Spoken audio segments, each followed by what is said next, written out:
1990 жылы 25 қазанда Қазақстанның егемендігі туралы декларация қабылданды. Қазанның 25 күні жыл сайын егемендік күнін еліміздің басты мерекесі ретінде атап өтуіміз керек.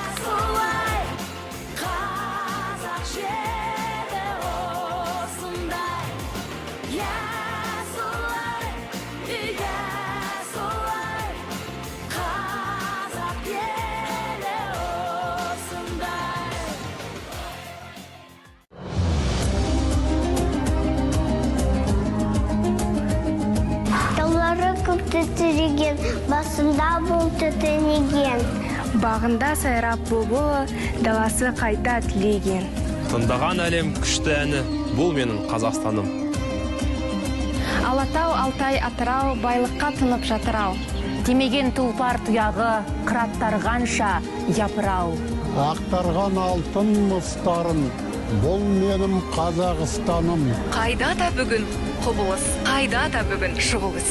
Қала мен дала ұласып, қанатын жайған құрылыс. Жаңартқан көне қыстағын, бұл менің Қазақстаным. Ұшса да, қайта қонса да, даламнан орын таңдаған. Ғарышты кезіп шарлаған, қырандар ерен самғаған. Бұл менің ғажап станым, бұл менің Қазақстаным.